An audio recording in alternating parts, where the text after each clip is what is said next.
बिल्कुल ठीक कह रही है पद्मजा। आप जैसे कि रविकांत भी बता रहे थे, विमान लैंड कर चुका है, एक एक करके पार्थिव शरीर जो है उन्हें उतारा जाएगा। जो हैंगर है जहाँ पे अरेंजमेंट किया गया है वहाँ पे पार्थिव शरीरों को लाया जाएगा। लेकिन चूंकि हम बाहर की तरफ हैं और बाहर की तरफ आपको दिखाई दे रही होंगी तस्वीरें, जो तमाम गाड़ियाँ हैं, आधिकारिक गाड़ियाँ जो है वो आना शुरू हो चुकी हैं। ये उम्मीद की जा रही है कि जो आधिकारिक टाइमिंग था 7:40 बिल्कुल ठीक टाइम पे जो विमान है वो लैंड किया है। 8:30 बजे के लगभग जो श्रद्धांजलि का कार्यक्रम है वो शुरू कर दिया जाएगा। लेकिन सिक्योरिटी बहुत टाइट है पद्मजा, बाहर की तरफ बैरिकेड लगे हुए हैं और अगर जो मेन एंट्रेंस देखे पालन टेक्निकल एयरपोर्ट का, वहां पे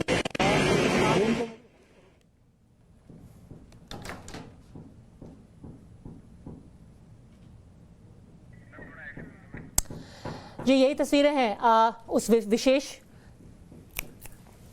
उस विशेष विमान की जो कि पार्थिव शरीर जनरल रावत, मधुलिका रावत और ब्रिगेडियर लिड्डर का दिल्ली लेकर के आया है। अभी अभी रनवे पे है और अब पूरी प्रक्रिया की शुरुआत की जाएगी, जिससे लाकर के जो ताबूत हैं, जो कॉफिन्स हैं जिनके अंदर उनके पार्थिव शरीर को दिल्ली लाया गया है, उन्हें अब प्लेटफॉर्म पर रखा जाएगा। फुल मिलिट्री ऑनर्स के साथ कल उनका अंतिम संस्कार होगा और आज का पूरा कार्यक्रम रहेगा, जब 8:30 बजे से शुरुआत होकर के शाम के 9:15 बजे तक लगातार एक एक करके जो डिफेंस एस्टैब्लिशमेंट के, सरकार के जो सारे नेता हैं, जो चीफ्स हैं, वो लगातार अपना आखिरी सलामी देंगे जनरल बिपिन रावत को। इसके पहले इसकी पूरी ड्रेस रिहर्सल भी की गई है।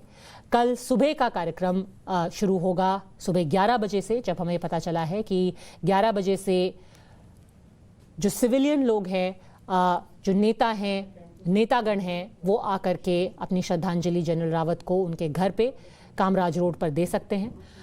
उसके बाद 1 घंटे का वक्त रखा गया है सारी फोर्सेस के लोगों के लिए, सर्विंग या रिटायर्ड, वो आकर के अपनी श्रद्धांजलि दे सकते हैं। और उसके बाद 2 बजे पूरा कार्यक्रम शुरू होगा, जब एक प्रोसेशन निकाला जाएगा कामराज रोड से लेकर के बरार स्क्वायर, यानी कि जो दिल्ली कैंट का इलाका है, वहाँ पर जो शवदाह है वहाँ तक एक प्रोसेशन में जनरल रावत के पार्थिव शरीर को ले जाया जाएगा और वहीं शाम को पंचतत्व में वो विलीन हो जाएंगे। तो ये है अगले 24 घंटे का कार्यक्रम पर एक बेहद संजीदा माहौल है इस वक्त, क्योंकि जिस तरीके से जनरल रावत की जो अहमियत थी अपने टेलीविजन स्क्रीन पर उस भाव सरकार में, उसको नकारा नहीं जा सकता।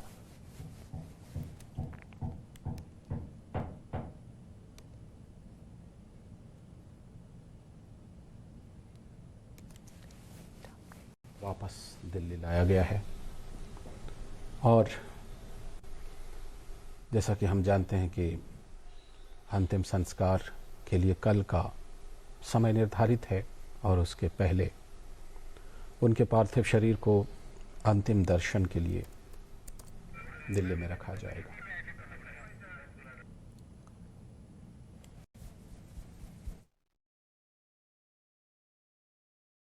हेलीकॉप्टर दुर्घटना कल तमिलनाडु के कुन्नूर में हुई थी, जिसमें सीडीएस बिपिन रावत और उनकी पत्नी समेत कुल 14 लोग सवार थे और उनमें से 13 लोगों की दुर्भाग्यपूर्ण मौत।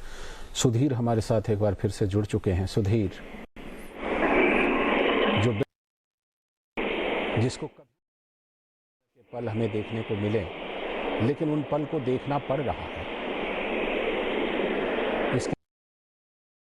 ये आप लगातार तस्वीरें देख रहे हैं पालम टेक्निकल एरिया से। अनुज भी हमारे साथ इस वक्त मौजूद हैं और श्रद्धांजलि सभा कुछ ही देर में, अनुज, बस आधे घंटे में शुरू होने वाली है। क्या वहां पर जितने लोग हैं, जो कैबिनेट सेक्रेटरी हैं, जो रक्षा राज्य मंत्री हैं, उनका आना वहां शुरू हो गया है?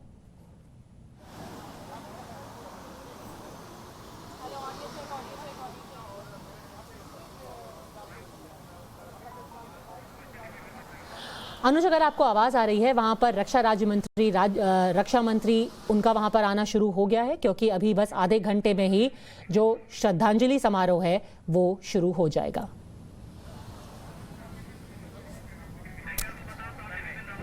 जी देखिए पद्मजा, मैं इस वक्त जनरल बिपिन रावत के घर पर मौजूद है। जाहिर तौर पर उनका जो पार्थिव शरीर है वो पालम एयरपोर्ट पर लाया गया है, जिसके बाद जो प्लान है जिसके तहत जो रक्षा मंत्री हैं या फिर प्रधानमंत्री हैं वो वहां पर पहुंचेंगे। वो उसके बाद निश्चित तौर पर आखिरी विदाई जो है, श्रद्धांजलि जो है वो देंगे। लेकिन फ़िलहाल जो है अगर हम बात करें उनके घर पर, तो उनके घर पर ज़रूर इससे पहले हमने देखा कई सारे लोग जो हैं वो सुबह से लेकर शाम तक पहुँचे हैं, जिसमें खुद उत्तराखंड के सीएम जो थे वो भी यहाँ पर पहुँचे थे, पूर्व सीएम जो थे वो भी यहाँ पर पहुँचे थे। और कल जिस तरीके से कल का दिन निर्धारित किया गया है उनके घर पर 11 से 2 बजे के आसपास का ये टाइम होगा, जब लोग जो है आखिरी श्रद्धांजलि जो है, आखिरी विदाई जो है वो यहाँ पर दे सकेंगे। ये समय जो है वो करीब 11 से 2 बजे के आसपास का दिया गया है। साथ ही साथ बताया जा रहा है कि पार्थिव शरीर को जो है वो पालम एयरपोर्ट से आरआर हॉस्पिटल ले जाया जाएगा और कल इनके इसी घर पर सुबह पार्थिव शरीर को लाया जाएगा, जिसके बाद लोग आखिरी दर्शन जो हैं वो कर सकेंगे। जो आम लोग हैं, तस्वीरें आप देख रहे हैं, ये जनरल बिपिन रावत का पार्थिव शरीर है, जैसे कि साफ दिखाई दे रहा है। जनरल बिपिन रावत का नाम वहां पर लिखा हुआ है और सारे उनके जो मेडल्स, उनके डेकोरेशंस है, उनको भी यहाँ पर देख पा रहे हैं। आपको बता दें कि पहले हमारे सूत्रों से ये बताया गया था कि फिलहाल 3 लोगों की पहचान परिवार की मदद से और फोरेंसिक्स की मदद से की जा रही है। वो है जनरल रावत, मधुलिका रावत और ब्रिगेडियर लिड्डर, जो कि उनके स्टाफ ऑफिसर थे, उनके मिलिट्री एडवाइज़र थे। तो इन तीनों का अंतिम संस्कार कल किया जाएगा और लगातार जो आर्म्ड फोर्सेस हैं वो बाकी परिवारों के टच में हैं, लगातार उनसे विचार विमर्श करके आगे का कार्यक्रम, उनका अंतिम संस्कार कब किया जाना है, उनकी पहचान कैसे की जानी है, वो लगातार कोशिश भी की जा रही है। और आप देख रहे हैं कि तीनों ताबूत जो कि यहाँ पर लाए गए हैं, जनरल बिपिन रावत, मिसेस मधुलिका रावत और साथ ही साथ ब्रिगेडियर लिड्डर, तीनों के पार्थिव शरीर को अब दिल्ली लाया गया है। हर्षा हमारे साथ पालम एयरपोर्ट से के जस्ट बाहर से, के बिल्कुल बाहर से इस वक्त हमारे साथ जुड़ी हुई हैं। क्या जो जितने लोग हैं जो कि आज आखिरी विदाई देने वाले हैं जनरल रावत को, उनका आना पालम में शुरू हो गया है हर्षा? बिल्कुल, देखिए पद्मजा, जो डिग्नेटरीज है उनका आना शुरू हो चुका है। अभी हमने कई गाड़ियां देखी हैं जो कि सीधा अंदर जा रही है। इसमें डिफेंस सेक्रेटरी से लेकर के जो तीनों सेना के प्रमुख हैं उनकी गाड़ियां इस वक्त अंदर जाती हुई नजर आई हैं। और आपको देख रहा होगा एकदम सीमने अगर बिल्कुल सामने अगर तस्वीरें देखेंगे, जिस बैरिकेड की बात में पद्मजा कर रही थी वो पूरे बैरिकेड्स लग चुके हैं। यानी कि अब यहाँ से मेन रोड पर जाना बिल्कुल भी आसान नहीं है। सामने मेन रोड को थोड़ी देर बाद बंद कर दिया जाएगा। 8:30 बजे के बाद पुलिस द्वारा सूचना दी जा रही है कि प्रधानमंत्री के अराइवल का जो टाइम है वो करीब आ जाएगा, इसलिए जो मेन रोड है उसको थोड़ी देर के लिए जो ट्रैफिक है उसको डाइवर्ट कर दिया जाएगा। डिग्नेटरीज का आना शुरू हो चुका है। 8:30 बजे जो कार्यक्रम है पद्मजा वो शुरू हो जाएगा। तो ये माना जा रहा है कि तीनों सेना के प्रमुख, डिफेंस जो डिफेंस सेक्रेटरी है वो, उपराष्ट्रपति, राष्ट्रपति, प्रधानमंत्री, रक्षा मंत्री, यहाँ तक कि जो रक्षा राज्य मंत्री हैं वो भी यहाँ पर मौजूद रहेंगे। आवाजाही जो है पालम टेक्निकल एयरपोर्ट के अंदर शुरू हो चुकी है। और पद्मजा, आज ये तमाम लोग हैं जो श्रद्धांजलि देंगे। इसके अलावा जो सिविल और जो सिटीजन है, जो सिविल डिग्नेटरीज हैं, वो कल बिपिन रावत और उनकी पत्नी को श्रद्धांजलि उनके आवास पे दे सकते हैं। 12:30 बजे के बाद मिलिट्री से जुड़े हुए जो लोग हैं वो श्रद्धांजलि दे सकते हैं। 2 बजे के बाद शव यात्रा निकाली जाएगी जो कि सीधा ब्रार क्रिमेटोरियम तक जाएगी, जब उनका अंतिम संस्कार किया जाएगा। पूरा देश गमगीन है, लेकिन ये जो तस्वीरें सीधे पालम टेक्निकल एयरपोर्ट से आ रही हैं, जो कॉफिन है उनमें बाकायदा आगे नाम मेंशन है और साथ ही साथ फूल जो है वो कॉफिन के ऊपर भी लगाए गए हैं। जो मेडल्स है वो तक वहाँ पे रखे गए हैं जनरल बिपिन रावत के। और जो पार्थिव शरीर है उनको एक एक करके जो विमान है उसे उतारा जा रहा है और जहाँ पे हैंगर में श्रद्धांजलि का कार्यक्रम है वहाँ पे लाया जा रहा है। अंदर पालम टेक्निकल एयरपोर्ट के अंदर भी पद्मजा काफ़ी हेवी सिक्योरिटी है। काफ़ी सारे जो जवान हैं, जो अलग अलग फोर्सेस के जवान हैं वो अंदर मौजूद है। इस वक्त, और थोड़ी देर बाद ये पूरा रोड को पदमजा पूरी तरह से बंद कर दिया जाएगा। ट्रैफिक की आवाजाही यहाँ पे पूरी तरह से रोक दी जाएगी, क्योंकि 9 बजे का समय बताया जा रहा है। 8:30 बजे से 9 बजे के बीच में किसी भी वक्त प्रधानमंत्री आ सकते हैं, क्योंकि 9:05 वो समय है जिस वक्त वो श्रद्धांजलि देंगे। तो पूरा देश शौक में है, पूरा देश गमगीन है पदमजा। कोई नहीं सोच सकता था कि CDS हमें इतनी जल्दी छोड़ के चले जाएंगे। काफ़ी सारी चीज़ें थी जो उन्हें करना था, काफ़ी सारी चीज़ें थी जो अधूरी रह गई, चाहे उत्तराखंड को लेकर के हो, चाहे कश्मीर को लेकर के हो, चाहे फिर और मॉडर्नाइजेशन को लेकर कहा जाए, तो अभी बहुत कुछ है जो बाकी है, जो कि अधूरा ही रह गया उनके जाने से। इस वक्त हमारे साथ जुड़ी हुई हैं पालम एयरपोर्ट से, जहां पार्थिव शरीर जनरल बिपिन रावत, उनकी पत्नी मधुलिका रावत अभी पहुंच रहे हैं पालम के एयरपोर्ट पे। हम आपको बता दें कि 8:30 बजे रक्षा के सेक्रेटरी पहुंचेंगे और उसके बाद तांता लगा हुआ है। सारे VVIPs आएंगे वहां पर अपनी श्रद्धांजलि देने के लिए पार्थिव शरीर को। प्रधानमंत्री 9:05 पर और राष्ट्रपति जी 9:15 बजे तक पहुंचेंगे पालम एयरपोर्ट। और इस वक्त देश ये जो तस्वीरें देख रहा है गमगीन है, आंसू हैं कि एक शेर दिल वाला जनरल और उनके साथ 11 और यूनिफॉर्म सिपाही आज हमारे बीच नहीं रहे। एक हादसा कल, और ये हादसा हमारे जहन में परसों तक रहेगा, जब देश ने 12 वीर और मधुलिका रावत जी को खो दिया एक हेलीकॉप्टर क्रैश में। कौन थे जनरल बिपिन रावत? देश के पहले chief of defence staff general Bipin Rawat NDA से ऊपर उठे, और NDA में जिस तरह से उन्होंने अपने इंटरव्यूअर्स का दिल जीता, वो कहानी, और आज तक उनको जितने लोगों ने देखा, जाना, उनके साथ काम किया, या वो जवान जिनके साथ जनरल बिपिन रावत ने अपने WhatsApp नंबर शेयर कर लिए थे, सारे जवान लिख सकते थे जनरल बिपिन रावत को। और इस वक्त हमारे स्क्रीन पर उनकी दोनों बेटियों के विजुअल्स हैं। बेटियां भी पहुंची हैं पालम एयरपोर्ट पर। माँ बाप पलक झपकते दोनों आंखों से ओझल हो गए।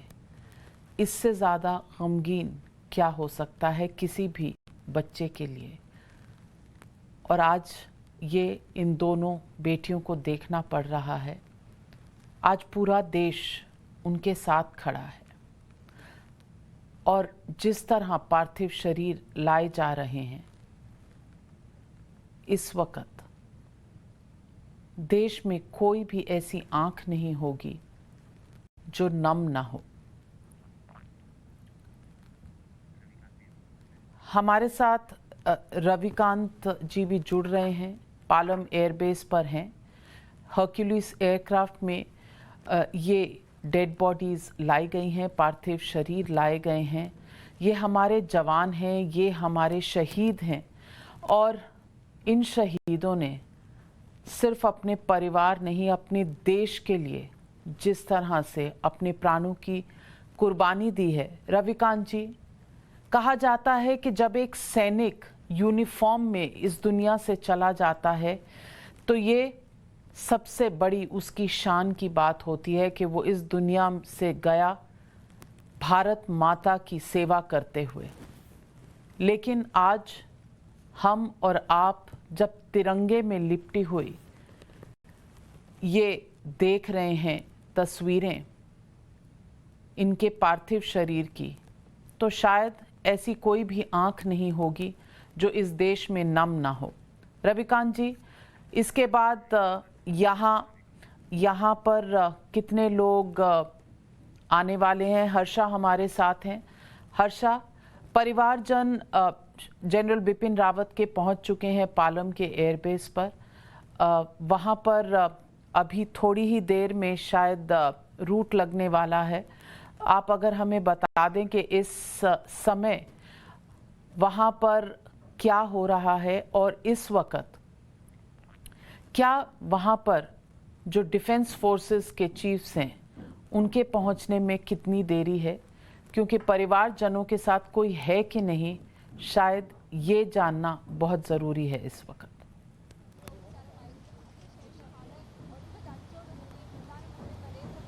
बिल्कुल इस वक्त मैं पालम टेक्निकल एयरपोर्ट के बाहर हूँ।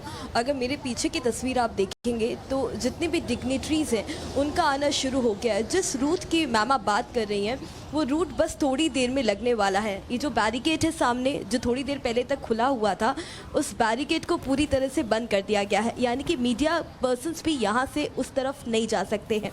8:30 बजे का करीब समय बताया जा रहा है जिस वक्त वीवीआईपी रूट लग जाएगा और इस पूरे रास्ते को बंद कर दिया जाएगा, यानी कि जो ट्रैफिक आवाजाही है यहाँ पे पूरी तरह से रोक दी जाएगी और ट्रैफिक को दूसरी ओर से डाइवर्ट कर दिया जाएगा। जो डिग्निटरीज हैं, जो तीनों सेना के चीफ हैं, वो पहुंच चुके हैं, बताया जा रहा है वो पहुंच चुके हैं, और जो डिफेंस सेक्रेटरी हैं वो किसी भी वक्त पहुंच सकते हैं। रक्षा मंत्री और जो रक्षा राज्य मंत्री हैं उनके आने का जो समय है वो लगभग 8:30 बजे बताया जा रहा है। 8:30 से 8:40 के बीच में वो पहुंच जाएंगे। 9 बजे का करीब का समय बताया जा रहा है प्रधानमंत्री के पहुंचने का। 9:05 पे श्रद्धांजलि देंगे वो। उपराष्ट्रपति और राष्ट्रपति उसके बाद यहाँ पर पहुंचेंगे। लेकिन जितने डिग्निटरीज हैं मैम वो अंदर पहुंच चुके हैं। पूरा देश मायूस है, सब कोई शॉक्ड है। कोई यकीन नहीं कर पा रहा है कि आज हम इस वजह से रिपोर्टिंग कर रहे हैं क्योंकि जनरल बिपिन रावत हमारे बीच नहीं है। अगर आप सामने देखेंगे जो मेन गेट इस है, वक्त जो हमारे स्क्रीन पर तस्वीरें हैं वो ब्रिगेडियर लिटर और उनकी फैमिली की हैं। इस वक्त परिवारजनों के दिल पर क्या गुजर रही होगी ये कहना बहुत मुश्किल है। पूरी जिंदगी आंखों के सामने से निकल गई और शायद ये दिन जिसके बारे में कभी कोई भी सैनिक का परिवार सोचना नहीं चाहता, वो दिन आज देखना पड़ा।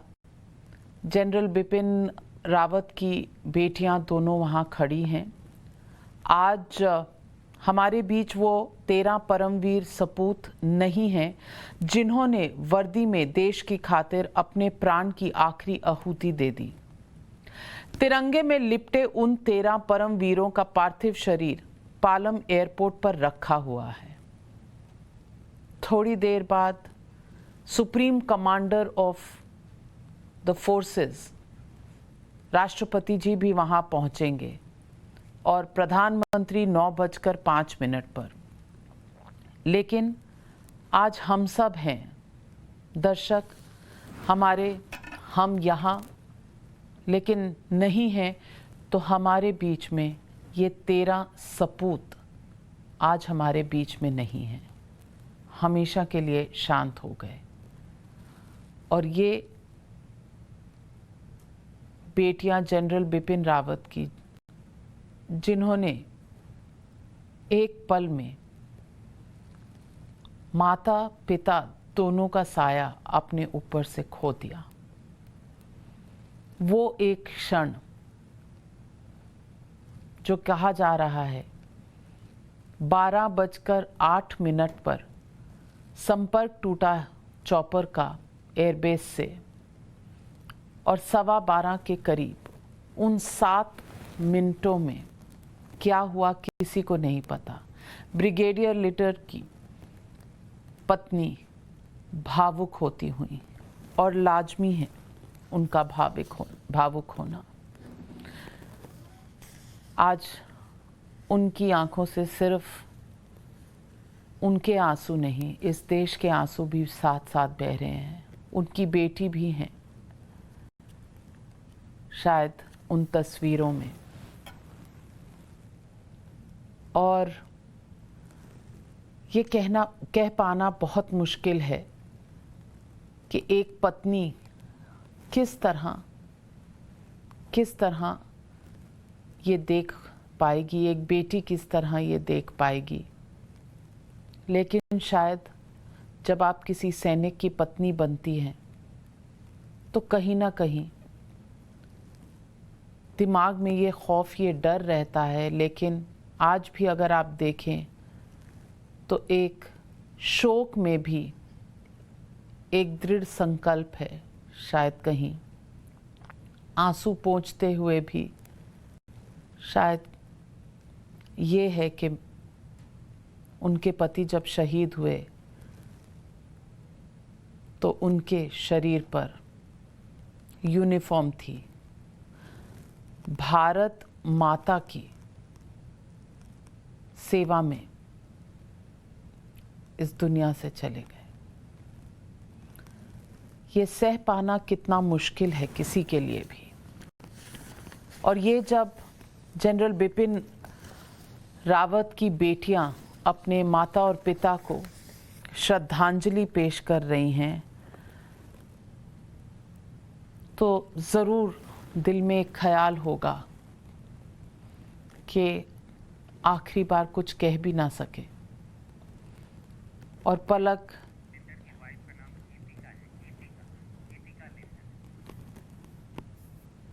गीतिका लिडल वाइफ हैं, ब्रिगेडियर लिडल की पत्नी हैं उनकी, और ये जनरल बिपिन रावत की बेटियां श्रद्धांजलि देते हुए अपने पिता और माता को एक ही पल में माँ बाप दोनों का साया सर से उठ जाना, शायद क्या होता है ये समझ पाना बहुत मुश्किल है किसी भी आम इंसान के लिए। आज का ये नज़ारा जो हमारी आंखों के सामने है, ये शायद कोई भी ऐसा हिंदुस्तानी नहीं होगा, भारतीय नागरिक नहीं होगा जिसकी आंखें इस वक्त नम ना हो। कहा यह जा रहा है कि ब्लैक बॉक्स की रिकवरी हुई है, लेकिन इनके डिटेल्स कब रिवील होंगे इस पर अभी ऐसी कोई जानकारी नहीं है। कहा यह भी जा रहा है कि 3 लोगों की शिनाख्त हो चुकी है, लेकिन बाकी जितने भी शव हैं उनकी शिनाख्त कर पाना भी मुश्किल है, क्योंकि क्रैश के बाद आग की लपटों में ये झुलस चुकी हैं।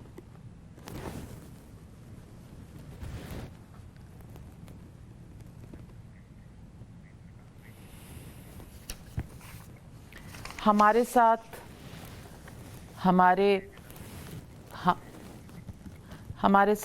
हमारे पैनलिस्ट भी हैं, और मैं lieutenant general Ved Chaturvedi, lieutenant general Bipin Puri जो हमारे साथ हैं।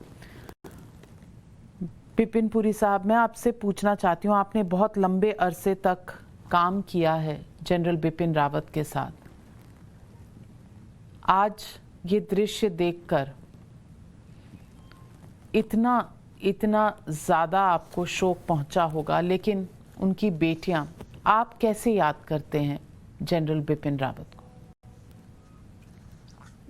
Thank you, Navarika ji, for getting me on your show. It's a very, very sad day. बहुत दुख, बहुत ही दिल भर आता है ये बात करते करते। जनरल रावत के साथ में मेरा अपना बहुत ही क्लोज इक्वेशन रहा है। जब वो चीफ ऑफ आर्मी स्टाफ थे, उस समय मैं DGMS आर्मी था, और कुछ टाइम के बाद मैं DG AFMS था। तो बहुत ही क्लोज हमारा इंटरेक्शन था। एंड इस समय कुछ बात करने में भी मेरे को तकलीफ हो रही है, बट लेट मी से अ फ्यू थिंग्स। कि पहली बात, जिस दिन general Rawat was named as the chief of the army staff, तो उस दिन हम लोग एक मीटिंग में इकट्ठे एक मीटिंग अटेंड कर रहे थे। तो जब जैसे वो मीटिंग खत्म हुई, I walked up to him and congratulated him. I said, "Ki sir, it is for me, besides the Indian Army, the whole Indian Army is proud of you. But I have a special equation because we also share our first names. So he embraced me immediately after that. And but let me say this, Navarika ji, that working with General Rawat was different. ये ऐसे इंसान थे because his work culture, his ethos, his way of thinking was so different. He would always question a status quo, and there was no chalta hai attitude. His attitude was. अगर आप थोड़ा हिंदी में बोले, हमारे दर्शक आपको शायद हिंदी में बेहतर समझ पाएंगे। जी, सो मैं सिर्फ ये कहना चाहता हूँ कि उनका जो काम करने का जो तरीका था was very different. उनका ये था कि आप कोई चलता हुआ एटीट्यूड नहीं होना चाहिए। जो काम सालों से अगर आप उसमें कुछ अच्छाई लाना चाहते हैं तो उसको आपको क्वेश्चन करना चाहिए कि क्या ये जो काम जैसे चल रहा है, कैन यू उससे आप उसमें कुछ बेहतर कर सकते हैं कि नहीं। तो एक तो ये बात थी। दूसरी ये बात थी कि हमें चेंजेस लाने हैं, हमें इम्प्रूवमेंट लाना है, हमें एनवायरनमेंट जो फौजी एनवायरनमेंट है उसको किस तरह हम उसको बेहतर कर सकते हैं, हमें वो तरीके सोचने हैं। मैं तो I was heading the army medical corps, तो मेडिकल कोर में वो हर कोर की जो नीतियां थी, जो उनके जो इम्पोर्टेंट मुद्दे थे, जो चैलेंजेस थे, जो गैप्स थे, उसमें वो चाहते थे कि आप उसको बहुत नजदीकियों से आप उसका देखें, उसको समझें, परखें और उसमें कुछ आप सुझाव बताएं जिससे कि हम आम सिपाही के लिए क्या हम बेहतर कर सकते हैं। तो मैं समझता हूं कि और जनरल बिपिन रावत हमेशा इसी सॉल्यूशन की तरफ बढ़ते रहते थे। ब्रिगेडियर लीडर की बेटी 16 साल की आशना और अपनी मां के साथ, गीतिका के साथ वहां मौजूद हैं। जनरल बिपिन रावत की दोनों बेटियां इस वक्त हमें स्क्रीन पर दिख रही हैं और तमाम हमारे जो शहीद भाई हैं वो भी वहाँ हैं। मधुलिका रावत जी का भी पार्थिव शरीर इस वक्त पालम एयरपोर्ट तक पहुँच चुका है। हमारे साथ जुड़ रहे हैं रियर एडमिरल संदीप बीचा। संदीप बीचा जी, आप भी जनरल बिपिन रावत को अच्छे से करीबी से जानते थे, हालांकि आप नेवी में थे और वो आर्मी में थे। आप उन्हें आज कैसे याद करते हैं? नाविका जी, जैसे आज पूरे देश में एक सन्नाटा सा छाया हुआ है, उसी तरह हम लोग भी सब डीपली शॉक्ड हैं और पूरे देश ने एक अपना वीर सपुत्र खो दिया और हम सब आज उनकी फैमिलीज के साथ, बाकी सारे ऑफिसर्स, जवान, मिसेस मधुलिका रावत, उन सब को खोने पे बहुत बहुत शॉक और डीपली ग्रीफ में है। जनरल रावत से मेरी मुलाकात 2002-2003 में हुई थी, जब हम लोग कुछ ही घर छोड़ नोएडा में रहते थे और 2 साल तक जब हम दोनों दिल्ली में पोस्टेड थे, हम अब एक ही कार में ट्रेवल करते थे। मैं तब कमांडर था, वो ब्रिगेडियर थे और मैं एकदम अमेज्ड रहता था उनकी क्लियर विजन देख के, क्योंकि हम लोग कार जब जाते थे ऑफिस की तरफ तो उनकी विजन, उनसे मैंने इतना सीखा और मैं उनकी पेट्रियटिज्म, उनका लव अपनी कंट्री को देख के बहुत बहुत ही इम्प्रेस था और मुझे लगता था कि उनसे एक से बड़ा वीर मैंने कहीं नहीं देखा और उनकी विजन इतनी क्लियर थी। और वही हमने आगे जाके देखा।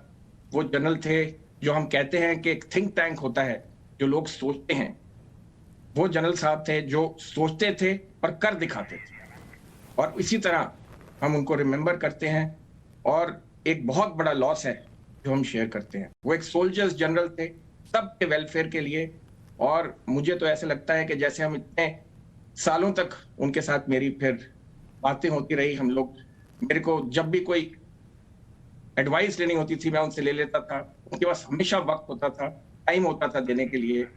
मुझे अभी भी याद है जब मैंने उनको कॉल ऑन किया था जब वो चीफ ऑफ आर्मी स्टाफ थे, 5 मिनट मुझे मिले थे और उन्होंने आधा घंटा मुझे दिया अपने ऑफिस में और ऐसे जनरल जो पूरे देश को एक साथ देख के खुश थे और उसके लिए हमेशा काम करते थे, उसके लिए आगे बढ़ते थे, आज खो दिया एक वीर। जी, देश के लिए बहुत भारी क्षति है ये। और इस वक्त chief of army staff general Manoj Mukund Naravane पहुंच चुके हैं पालम एयरपोर्ट, और अपने जनरल को इस तरह देखना शायद किसी के लिए भी आसान नहीं होता। जनरल नरवाने जब वहाँ पहुँचे हैं, और हम लोगों ने भी बहुत बार उन्हें साथ साथ देखा है, और हमेशा जो मेडल होते थे जनरल बिपिन रावत के सीने पर, वो देखकर हम सब मंत्रमुग्ध होते थे। और इतने मेडल क्यों? एक बार मैंने उनसे पूछा भी था कि ये इतने मेडल क्या हैं, इनका महत्व क्या है। तो उन्होंने मुझे समझाया था, परम वशिष्ठ सेवा मेडल है एक उत्तम युद्ध सेवा मेडल है, अति विशिष्ट सेवा मेडल है, युद्ध सेवा मेडल है, सेना मेडल है, विशिष्ट सेवा मेडल है, इंजरी का भी एक मेडल होता है। उन्होंने कहा वुंड मेडल भी है मेरे सीने पर, सामान्य सेवा मेडल भी है, और स्पेशल सर्विस मेडल, ऑपरेशन पराक्रम मेडल, सेना सेवा medal, high altitude service medal, क्योंकि मैं हाई ऑल्टीट्यूड्स पर भी काम कर चुका हूँ सेना में, तो एक ये भी मेडल मेरे सीने पर है। उन्होंने कहा विदेश सेवा मेडल, यूएन में उनका जो स्टिंट रहा उसके लिए विदेश सेवा मेडल मिला था उन्हें। 50th एनिवर्सरी ऑफ इंडिपेंडेंस का मेडल, 30 इयर्स लॉन्ग सर्विस का मेडल, 20 इयर्स लॉन्ग सर्विस का मेडल, 9 इयर्स लॉन्ग सर्विस का मेडल, और मोनुस्को जो यूएन की सेवा है उसके लिए भी एक अलग मेडल मिला था। तो ये तमाम जो मेडल्स थे, तो मैंने एक बार उनसे ये भी सवाल किया था कि जनरल रावत, इतने मेडल आप रोज़ पहनते हैं, शान है और आपके सर्विस, स्पेक्टेक्युलर सर्विस के ये निशानी है, लेकिन कभी कभी आप भूल नहीं जाते, या कभी कभी लगता नहीं कि बहुत भार है? और हमेशा कहते थे कि मेरे लिए भारत माता का भी भार ज़्यादा नहीं है। मेडल्स की तो बात क्या है, ये तो हर सैनिक का, हर सोल्जर का बड़ा भाग्य होता है अगर उसे अपनी भारत माँ की सेवा में ये मेडल्स मिले। तो इससे ना सिर्फ सेना का कद बढ़ता है, सैनिक का कद बढ़ता है, ये पूरे देश का कद बढ़ाता है। और यही बात हमेशा बयां करते थे जनरल बिपिन रावत। मैंने कभी उन्हें देखा नहीं कि कभी उनके माथे पर इस तरह का कोई दबाव हो, कोई शिकन हो कि आज काम ज़्यादा है या शायद कोई परेशानी ज़्यादा है। हमेशा एक मुस्कान थी चेहरे पर और एक दृढ़ संकल्प नज़र आता था आँखों में कि जो है वो अच्छा है, लेकिन आगे अभी और भी बढ़ना है। और इसी तरह हम सब याद करते हैं जनरल बिपिन रावत को। लेफ्टिनेंट जनरल वेद चतुर्वेदी जी भी हमारे साथ हैं।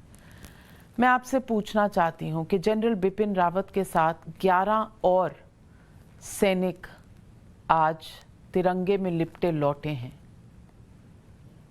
हमेशा शायद हम दुआ करते हैं भगवान से कि ऐसा दिन ना देखना पड़े कि हमें शहीद तिरंगे में लिपटा हुआ कभी देखना पड़े, लेकिन जब आज ऐसा दिखता है तो इसमें जो ये प्रोटोकॉल होता है, जो जिस तरह से इनको सम्मान दिया जाता है, इसके बारे में लेफ्टिनेंट जनरल चतुर्वेदी आप थोड़ा बताएं हमारे दर्शकों के कि ये क्यों ज़रूरी है, ना सिर्फ उनके लिए पर उनके परिवारों के लिए और हम सब नागरिकों के लिए भी। देखिए, है तो बहुत दुख का टाइम, और जिसे कहते हैं ना कि एक सन्नाटा सा है। बट एक बात समझ लीजिए कि फाइनल सल्यूट है एक सोल्जर के लिए, एक फाइनल सल्यूट है जनरल रावत के लिए, एक फाइनल सल्यूट है उन और जो 11 लोग हैं उनके लिए, और एक देश के लिए एक बलिदान जो है वो दूसरे एक नॉर्मल जो डेथ से बहुत भिन्न होता है। एक देश उसको दिखाता है अपना कि हम सब उनके साथ में हैं, और देश एक गौरवशाली अनुभव करता है कि हम बलिदान के टाइम भी हम एक भावभीनी श्रद्धांजलि जब हम अर्पित करते हैं तो उससे देश गौरवान्वित होता है। देश को दुख तो है, बट गौरव का भी विषय है, एक नेशनल प्राइड का टाइम है। मैं जनरल रावत के बारे में कुछ बोलना चाहता था, यदि आप बताएं तो मैं उनसे सबसे पहली बार जब मिला था तो मैं उस समय तक वो आर्मी चीफ बन गए थे, और मैं आर्मी मेडिकल कोर्स से यूनिफॉर्म उतार के और मैं गंगाराम हॉस्पिटल में ज्वाइन किया था। तो किसी ने मुझे मिलाया तो उन्होंने मुझे बोला कि डॉक्टर साहब आप तो मुझे भूल गए। तो मैंने कहा आर्मी चीफ ऐसा बोल रहा है, इसका मतलब वो मुझे इतना कहते क्यों? हम दोनों साथ साथ में ट्रेन से जर्नी कर रहे थे। उस समय ब्रिगेडियर थे वो, मैं भी ब्रिगेडियर था। तो हमारा लखनऊ में मेरे जो सूटकेस है वो एक सीट के नीचे फंस गया था, तो मैं बड़ा परेशान था। तो उन्होंने उसको निकाला और बाहर तक लेके आए। उन्होंने आज तक मुझे याद है वो वर्ड, उन्होंने बोला डॉक्टर साहब तगड़े बनिए, तगड़े रहिए।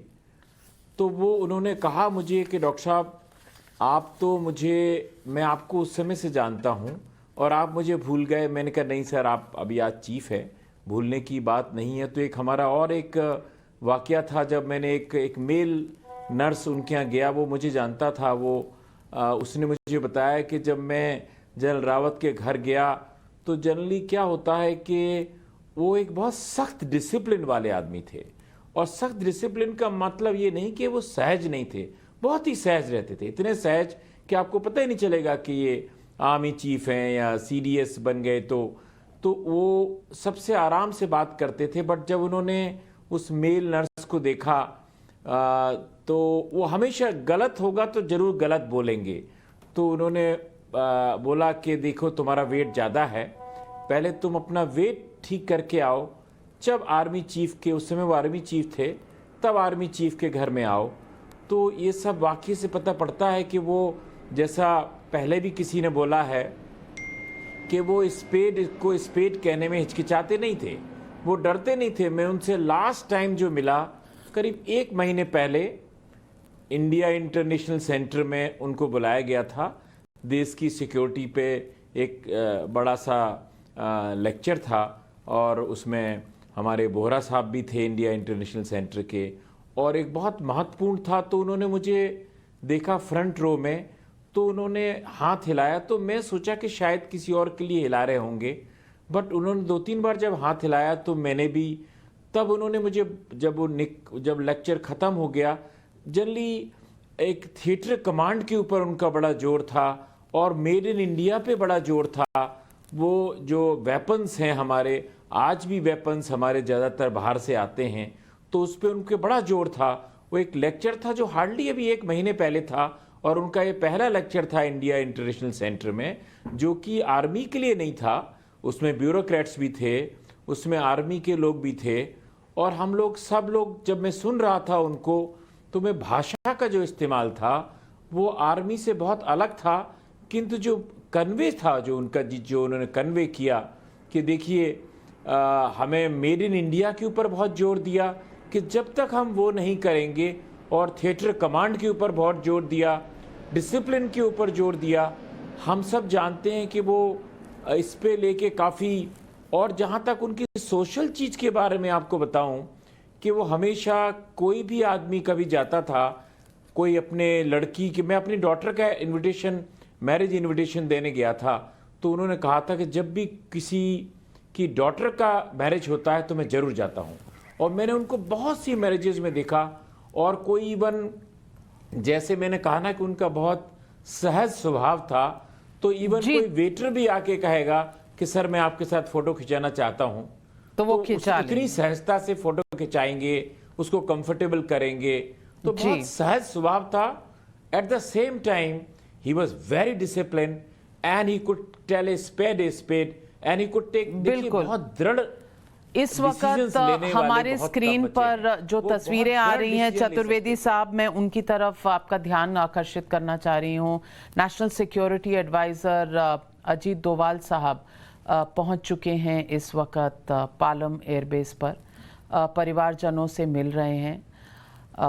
ब्रिगेडियर लीडर की पत्नी गीतिका, उनकी बेटी आशना 16 साल की हैं, उनसे मिल रहे हैं, और जनरल बिपिन रावत की दोनों बेटियां कृतिका और तारिणी भी हैं, उनसे भी डोवाल साहब की मुलाकात है। परिवारजनों के साथ, बाकी जो सैनिक हैं उनके परिवारजनों के साथ भी वो खड़े हैं। दर्शकों को याद रखना पड़ेगा कि इस वक्त सिर्फ 3 पार्थिव शरीरों की शिनाख्त हो पाई है। बाकियों का अभी परिवारजनों के साथ कुछ मदद लेके और फिर साइंटिफिक फोरेंसिक टेस्ट करवा के शिनाख्त कराई जाएगी। इसीलिए अब तक उनकी आखिरी रस्मों की समय भी तय नहीं हुआ है। इस वक्त शायद परिवारों के लिए ये बहुत बड़े सदमे की बात है कि वो अपने शहीद बेटे, भाई, पिता की शिनाख्त भी नहीं कर पाएंगे, और ये शायद इससे ज़्यादा गमगीन कुछ नहीं हो सकता किसी भी परिवारजन के साथ। डोवाल साहब इस वक्त गीतिका लीडर और आशना लीडर के साथ खड़े हैं, आंखें नम हैं। परिजनों को खोने का दुख शायद कोई और समझ नहीं सकता, जिनके दिल पर बीतती है वही समझ पाते हैं। कृतिका और तारिणी रावत से भी डोवाल साहब, नेशनल सिक्योरिटी एडवाइज़र, इस वक्त बात कर रहे हैं। और अगर आप देखें तो मिसेस लीडर जो हैं, ब्रिगेडियर लीडर की पत्नी, वो भी जनरल रावत की बेटियों को हौसला दे रही हैं। खुद अपने पति को खोकर बच्चियों के साथ खड़ी हैं और उनसे बात कर रही हैं, हौसला दे रही हैं। कहा जाता है कि आर्म्ड फोर्सेस में एक बड़ा सा परिवार होता है, सब एक दूसरे के साथ खड़े होते हैं। शायद ये दृश्य वही दर्शा रहा है। तारिणी और कृतिका। रियर एडमिरल बीचा साहब, आप हमारे साथ हैं। आपने कहा 2 साल तक आप साथ जाते थे जनरल बिपिन रावत के। कभी उन्होंने कोई ऐसी बात कही हो, परिवारजनों के बारे में कुछ कहा हो जो आपको इस वक्त याद आ रहा हो? नाविका जी, मैं भी जब भी उनके साथ रहता था, वो हमेशा जो चीज याद है और जो मैं कहना चाहता हूँ, वो हमेशा ये कहते थे कि नेशन फर्स्ट। और ये चीज हमारे साथ बिल्कुल रह गई, और वो चीज लेकर हम जो भी काम करते थे, मुझे हमेशा याद आता था कि उनके साथ ट्रैवल करते हुए कि कुछ भी करो, सबसे पहले नेशन फर्स्ट रिमेंबर करो। तो ये बात मैं कहना चाहता हूँ, और वो उन्होंने आखिरी दिन तक वो निभाया। तो मेरे लिए ये बात सबसे बड़ी महत्व की है, और वो उन्होंने, जो बाकी पैनलिस्ट भी हैं, सब लोग हैं, पूरा देश आज यही बात दोहरा रहा है। एडमिरल बीचा, कोई ऐसे पर्सनल क्षण जो आपको याद हो, क्योंकि इस वक्त हम तस्वीरें देख रहे हैं कृतिका और तारिणी की। घर में उनका व्यवहार कैसा था? क्योंकि लोग समझते हैं कि सर्विसेज में जो लोग होते हैं वो सख्त होते हैं, बहुत स्ट्रिक्ट होते हैं। तो पर्सनल लेवल पर जनरल बिपिन रावत कैसे इंसान थे? बहुत ही अच्छे, और वैसे बाकी सब ने कहा है, उनके साथ लगता ही नहीं था कि वो चीफ ऑफ आर्मी स्टाफ है या सीडीएस, हर एक कोई उनके साथ बिल्कुल कंफर्टेबल रहता था और दूसरे को वो कंफर्टेबल बनाते थे। ये सबसे बड़ी बात है। जैसे मैंने आपको पहले भी कहा कि मैं उनके जब कॉल ऑन किया उनके वहां पे उनके ऑफिस में, उसी वक्त उन्होंने मुझे बोला कि आज तुम अपनी वाइफ के साथ आज डिनर करोगे हमारे घर। और इतने सिंपल, ऐसे हमें तो ऐसे लगा जैसे एल्डर ब्रदर, अपने बड़े भाई की तरह हमेशा उनको मैं देखता। जी बिल्कुल। इस वक्त जितने भी दिग्गज वहाँ खड़े हैं, national security adviser general Naravane, air chief भी मौजूद हैं वहाँ पर, और नेवी चीफ भी मौजूद हैं पालम एयरपोर्ट पर। बस कुछ ही समय में इंतज़ार है कि रक्षा मंत्री और प्रधानमंत्री और उसके बाद राष्ट्रपति जी भी पहुंचेंगे पालम एयरपोर्ट। एक किस्सा सुनाया जाता है, उनके किसी दोस्त ने ये बताया था कि जब उनका सिलेक्शन हुआ एनडीए में, तो वो इंटरव्यू के लिए गए थे जनरल बिपिन रावत, और इंटरव्यू में उनसे पूछा गया कि अगर आप एनडीए क्यों ज्वाइन करना चाहते हो और आपके क्या क्या शौक हैं, तो जनरल बिपिन रावत ने कहा मेरा ट्रैकिंग शौक है। तो उनसे इंटरव्यूअर ने सवाल पूछा कि अगर आपका शौक ट्रैकिंग है तो आप ट्रैकिंग में अपने साथ क्या क्या लेकर जाएंगे। तो उन्होंने जवाब दिया कि मैं एक माचिस की डिब्बी लेकर जाऊंगा। सवाल पूछा गया कि माचिस की डिब्बी क्यों, तो उन्होंने जवाब दिया कि माचिस की डिब्बी अगर हमारे पास होगी तो हम घास जला सकते हैं, हम अपने लिए कुछ पका सकते हैं, क्योंकि लकड़ी तो है ही मौजूद वहाँ पर। फंस जाने पर धुएं से सिग्नल भी दे सकते हैं, तो माचिस की डिब्बी इसलिए भी काम आएगी।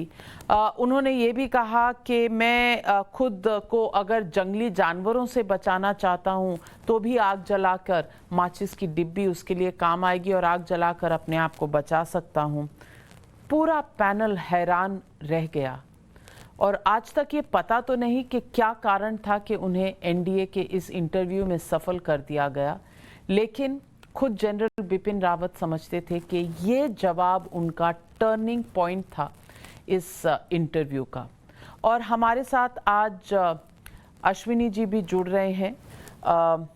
मैं उनसे पूछना चाहूँगी, आपको कोई ऐसा किस्सा याद हो जनरल बिपिन रावत का, क्योंकि कहा जाता है उन्होंने अपना व्हाट्सएप नंबर सारे जवानों के साथ शेयर किया हुआ था और रविवार का दिन फ्री होता था उनका, और उस दिन कोई भी सैनिक, कोई भी जवान उनसे जाकर घर पर मिल सकता था।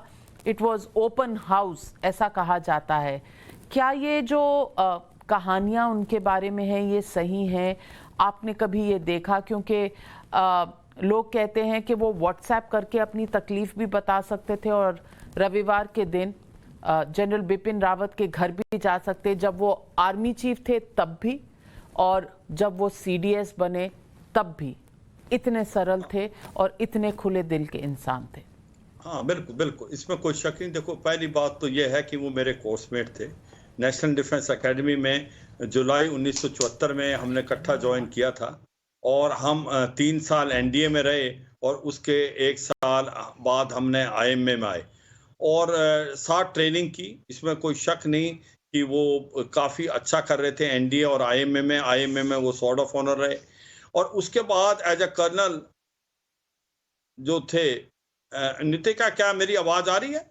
आपकी आवाज आ रही है, लेकिन मैं इस वक्त आपको 2 मिनट के लिए बीच में इंटरप्ट करूंगी, क्योंकि इस वक्त बाहर का ट्रैफिक, पालम एयरपोर्ट के बाहर का ट्रैफिक रोक दिया गया है और इस वक्त सारे लोग वहां इस इंतज़ार में है कि पहले रक्षा मंत्री और फिर प्रधानमंत्री के शायद आने का समय हो गया है और वो किसी वक्त ही आएंगे। अगर आप तस्वीरें देख रहे हैं तो इस वक्त नेशनल सिक्योरिटी एडवाइज़र डोवाल साहब खड़े हैं, उनके साथ वहाँ नेवी चीफ भी खड़े हुए हैं और कुछ ही देर में ऐसा लग रहा है कि वहाँ वीआईपी मूवमेंट है और प्रधानमंत्री के आने का वक्त है। इस वक्त रक्षा मंत्री वहां पहुंच चुके हैं और रक्षा मंत्री को रिसीव करने के लिए तीनों chief of army staff, chief of naval staff and air chief marshal सब वहां खड़े हैं। एयर चीफ मार्शल विवेक राम चौधरी सुल्लूर से वापस लौट चुके हैं और रक्षा मंत्री की अगुवाई के लिए वहां खड़े हैं। एडमिरल आर हरि कुमार भी इस वक्त वहां मौजूद हैं और जनरल नारवाने इस वक्त वहां पर हैं और उनके साथ हैं national security adviser Ajit Doval साहब और वो अब परिजनों से मिल रहे हैं। ब्रिगेडियर लीडर की पत्नी गीतिका और उनकी बेटी आशना से इस वक्त बात कर रहे हैं रक्षा मंत्री राजनाथ सिंह जी। वहाँ पर डिफेंस सेक्रेटरी अजय कुमार भी उनके साथ हैं और इस वक्त उनको परिवार के परिजनों से मिलवा रहे हैं। जो जितने शहीद हैं उनके परिवार जो वहाँ खड़े हैं, रक्षा मंत्री उन सब से भेंट कर रहे हैं। किसी की माता, किसी के बच्चे। बहुत बहुत गमगीन दृश्य है ये। वहाँ सबसे मिलते हुए रक्षा मंत्री राजनाथ सिंह इस वक्त पालम एयरपोर्ट पर पहुंच चुके हैं और कृतिका और तारिणी जनरल बिपिन रावत की दोनों बेटियों से, जिन्होंने अपने माँ और पिता दोनों को खो दिया कल के इस चॉपर क्रैश में। मी-17 का चॉपर था जो कल 12:08 पर संपर्क खो चुका था एयरबेस से और अनुमान ये है कि अगले 7 मिनट के बाद ये क्रैश हुआ। और इस वक्त ये तस्वीरें पालम एयरपोर्ट से आ रही हैं। कुछ ही क्षणों में प्रधानमंत्री नरेंद्र मोदी जी वहां पहुंचेंगे। रक्षा मंत्री परिवार के परिजनों से मिलने के बाद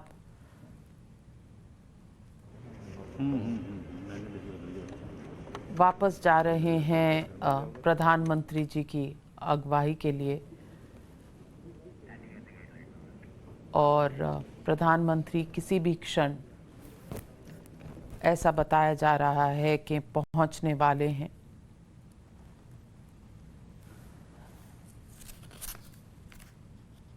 ये आखिरी सैल्यूट, आखिरी सलाम है हमारे शहीदों का और परिवारजनों को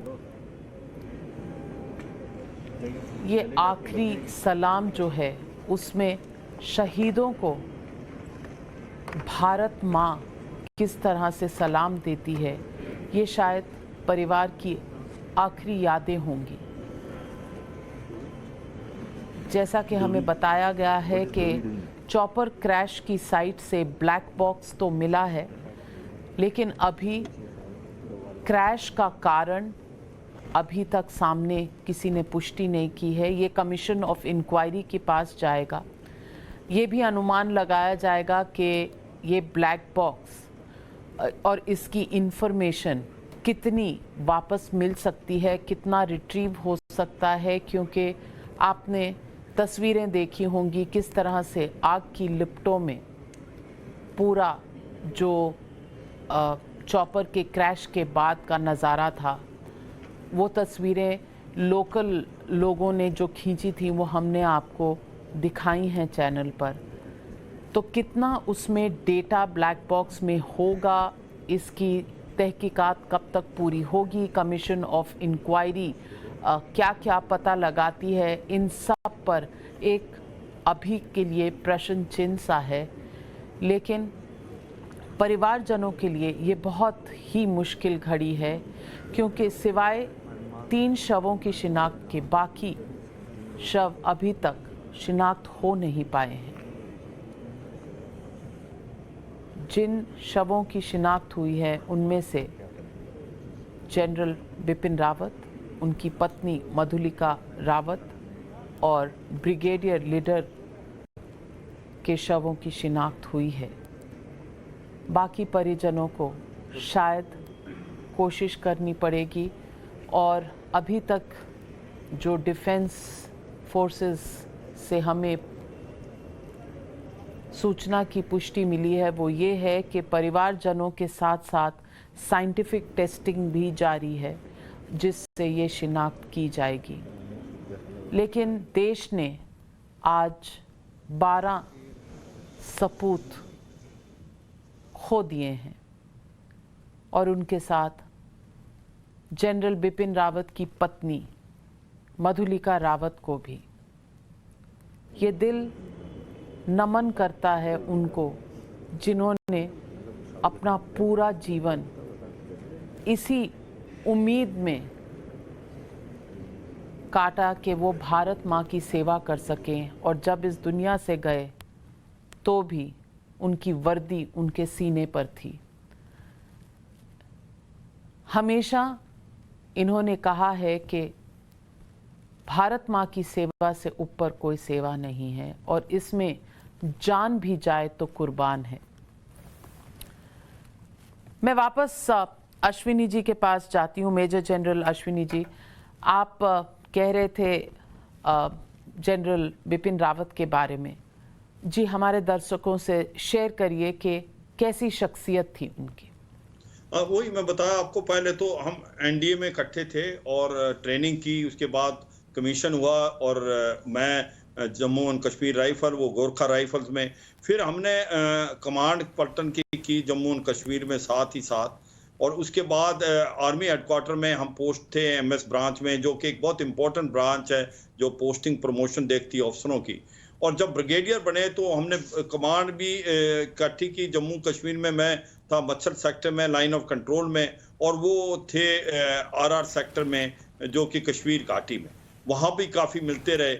उसके बाद मैं उत्तराखंड का सब एरिया कमांडर था जो पूरे उत्तराखंड के एडमिनिस्ट्रेशन को देखता था, तो वो बार बार मेरे पास आते थे और मिलते थे अपने गढ़वाल रीजन के डेवलपमेंट के लिए, कुछ सेंटरों को पैसा देने के लिए। वो जब भी आते थे कुछ ना कुछ डेवलपमेंट की बात करते थे अपने इलाके में, और उस समय भी चाहते थे कि स्कूल को कहीं ना कहीं पैसा दिया जाए। दूसरा, उनका एक सबसे बड़ा इम्पोर्टेंट जो था कि वो उनका कनेक्ट जो जवानों के साथ काफी था। एक किस्सा है कि ये जब बेलगांव में गए थे मराठा लाई सेंटर में, वहां पर डिसेबल्ड सोल्जर्स आए हुए थे सेंटर में, और एक डिसेबल्ड सोल्जर जो था वो अपने बेटे के साथ आया हुआ था। तो वो जब ये चीफ थे तो वो उसके लड़के से बातचीत कर रहे थे, तो जो फादर थे वो खाना नहीं खा पा रहे थे और वो चम्मच जब डाल रहे थे तो गिर रहा था, तो बेटा जो था वो उसको हेल्प कर रहा था खाना खाने में, मगर वो बातचीत भी करता जा रहा था चीफ से। और उसके बाद वो जो फादर थे वो ट्राई कर रहे थे खाने की खुद, और उनका अपनी शर्ट को खराब कर रहे थे, तो बेटे को गुस्सा आ गया और बेटे ने उनको एक थप्पड़ मार दिया। तो उसको देख के उनको बहुत बुरा लगा और उन्होंने बहुत डांटा, और इसीलिए उन्होंने 2000 ईयर ऑफ 18 एक डिसेबिलिटी का बनाया कि किस प्रकार से ये जो लोग हैं जो डिसेबल हो जाते हैं उनको पेंशन भी नहीं मिलती थी पहले, और उनकी बुरी हालत होती थी। तो ऐसे में उन्होंने ये सबसे इम्पोर्टेंट चीज किया कि जो सोल्जर डिसेबल्ड हो जाता फौज के दौरान में, इर्रिस्पेक्टिव की उसकी सर्विस क्या है, उसको पेंशन मिलनी चाहिए, उसको देखभाल करने की जरूरत है, ना कि उसके परिवार को, समाज की भी और देश को भी। ये एक बहुत अच्छी सोच थी। फिर उन्होंने कहा कि ये जो नेशनल डिफेंस एकेडमी में और इंडियन मिलिट्री एकेडमी में यहाँ पर जो कैडेट होते हैं वो जो ट्रेनिंग के दौरान में इनवैलिड आउट हो जाते हैं, तो वो ना तो कुछ कर पाते हैं क्योंकि उनकी फिजिकल कंडीशन खराब हो जाती है, और ना फौज या गवर्नमेंट उसको कोई पेंशन देती है। तो उसके लिए उन्होंने केस टेकअप किया था। मुझे नहीं लगता अभी तक उस पर हुआ है, उस पर कार्रवाई होनी चाहिए, क्योंकि जब कोई भी ट्रेनिंग कर रहा है उसके इनवैलिड आउट हो गया ड्यू टू फिजिकल जो ट्रेनिंग के कारण क्योंकि ट्रेनिंग बहुत बड़ी सख्त होती है नेशनल डिफेंस एकेडमी और इंडियन मिलिट्री एकेडमी में, और वहाँ कोई हादसा हो जाता है तो उसको भी ऐसे ही पेंशन मिलनी चाहिए जिस प्रकार से किसी ऑफिसर को, क्योंकि प्रॉब्लम हो रही थी वो कमीशन ऑफिसर नहीं है, उनको आईसी नंबर नहीं है, तो ये भी वो एक कह रहे थे कि आईसी नंबर हम क्यों नहीं दे देते आईएमए में ही, और एक प्रकार से इन लोगों का क्या होगा, इनका कौन देखभाल करेगा। तो मुझे लगता है कनेक्ट था जवानों के प्रति, तो उनका बहुत बड़ा कनेक्ट था, वो चाहते थे कि जवानों का वेलफेयर देखा जाए। और मुझे याद है कि एक और किस्सा बताता हूं कि जब मैं आर्मी हेडक्वार्टर एमएस ब्रांच में थे तो एक लेफ्टिनेंट कर्नल कमांडिंग ऑफिसर थे एक यूनिट के, डोगरा यूनिट के, और वो काउंटर इंसर्जेंसी के अंदर शहीद हो गए, और वो लेफ्टिनेंट कर्नल थे मगर वो अप्रूव हो रखे थे फुल कर्नल के लिए। अब बातचीत आई क्योंकि जब वो उनके देहांत हुआ तो उस समय वो लेफ्टिनेंट कर्नल ही रैंक मिला हुआ था, उन्होंने फुल कर्नल का रैंक अभी उनको मिला नहीं था। अब उनको पेंशन जो थी वो लेफ्टिनेंट कर्नल की मिलनी थी। वो मेरे पास आए, मैं कर्नल एमएस लीगल था, उन्होंने बोला कि आप कुछ सर इसका करो कि इसको फुल कर्नल की मिलनी चाहिए पेंशन, क्योंकि ये तो फुल कर्नल के लिए अप्रूव थे और ये अभी इनका टर्न नहीं आया था, बस इसके कारण अभी लेफ्टिनेंट कर्नल और फुल कर्नल की पेंशन में तो बहुत फर्क है। तो मैंने कहा बिल्कुल ठीक है, हमने केस बनाया कि हमने बोला कि जो आदमी अपने देश के लिए मरा हो और कमांडिंग अफसर का रैंक फुल कर्नल होना चाहिए, और क्योंकि देश को रिक्वायरमेंट थी एक लेफ्टिनेंट कर्नल को कमांडिंग अफसर बना रखा था और वो शहीद हो जाता है, तो आप उसको फुल कर्नल की पेंशन नहीं दोगे तो ये पनिशमेंट है। तो कल कौन लेफ्टिनेंट कर्नल कमांडिंग अफसर बन के अपने देश के लिए शहीद होना चाहेगा।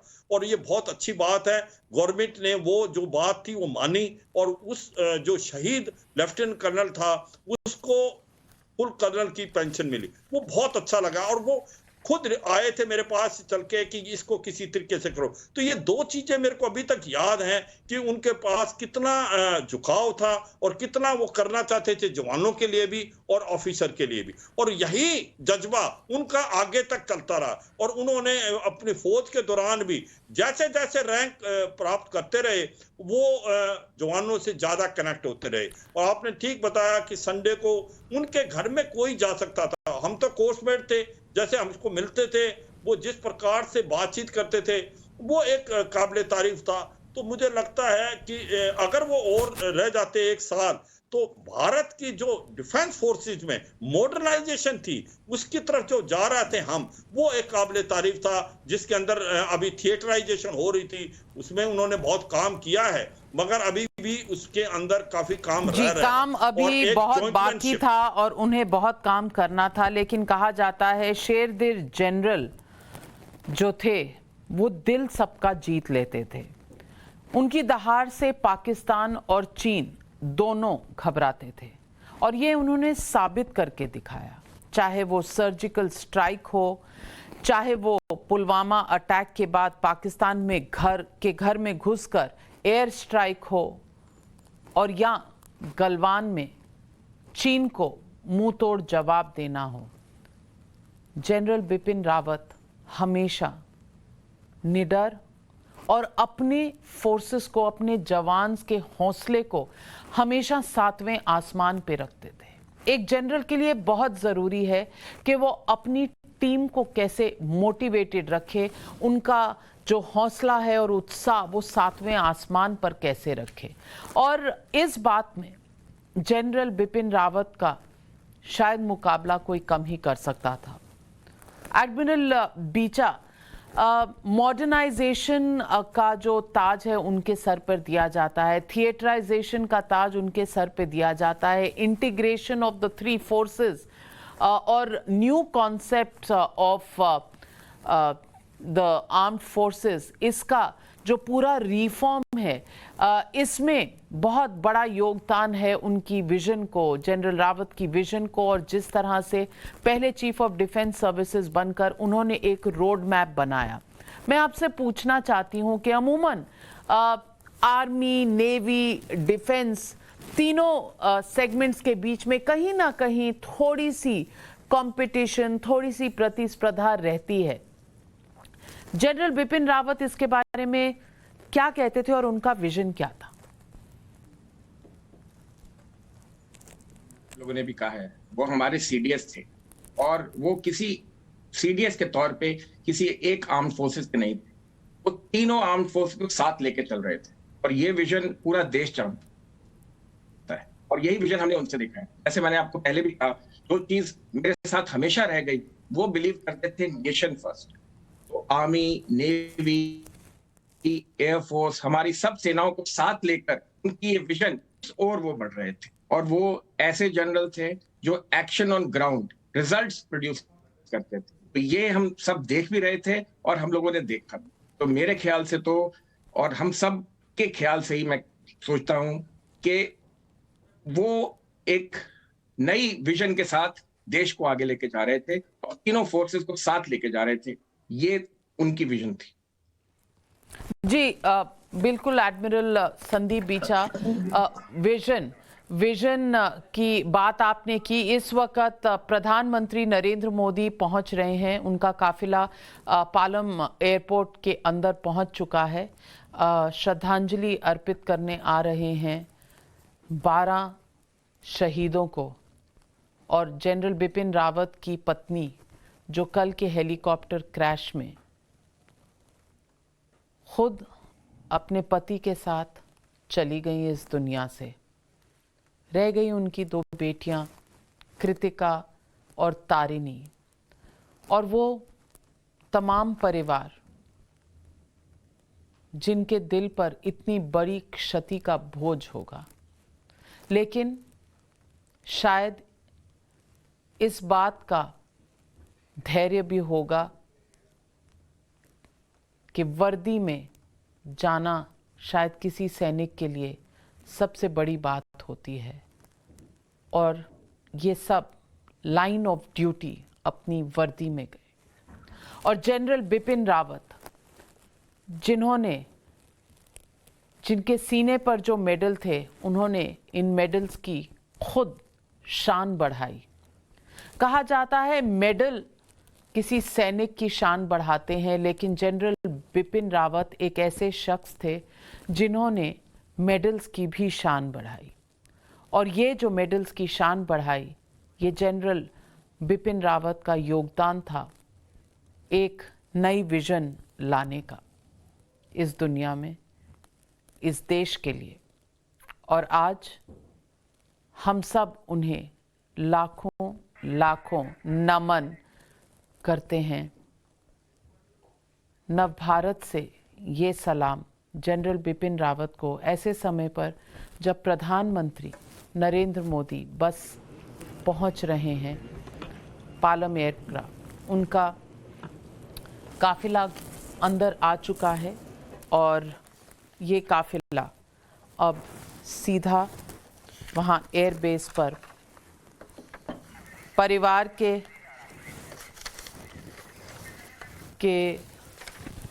परिजनों के साथ मिलेंगे और शोक भी व्यक्त करेंगे। लेकिन इस देश को आज गर्व है अपने इन वीर जवानों पर।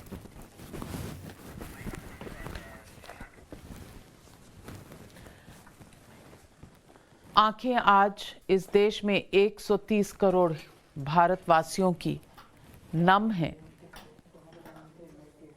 ये वजन हम सब के सीने पर इतना है कि शायद ये दृश्य हम भूल नहीं पाएंगे।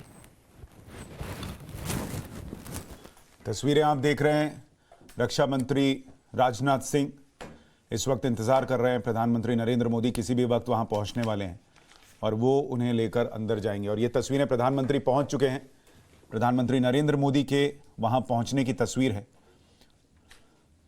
भारी मन से प्रधानमंत्री नरेंद्र मोदी इस वक्त वहां श्रद्धांजलि देने पहुंचे हैं, क्योंकि प्रधानमंत्री नरेंद्र मोदी का बेहद खास रिश्ता जनरल बिपिन रावत से रहा। जब से प्रधानमंत्री ने अपनी कुर्सी संभाली उस वक्त से लेकर अभी हाल तक जनरल बिपिन रावत ने कई अहम मोर्चों पर उनका साथ दिया। उनका विश्वास उन पर खरा उतरा। जब जब जो जिम्मेदारी दी गई वो पूरी तरह से शिद्दत से निभाई। प्रधानमंत्री इस वक्त जनरल बिपिन रावत और बाकी शहीदों को श्रद्धांजलि देने के लिए आगे बढ़ते हुए।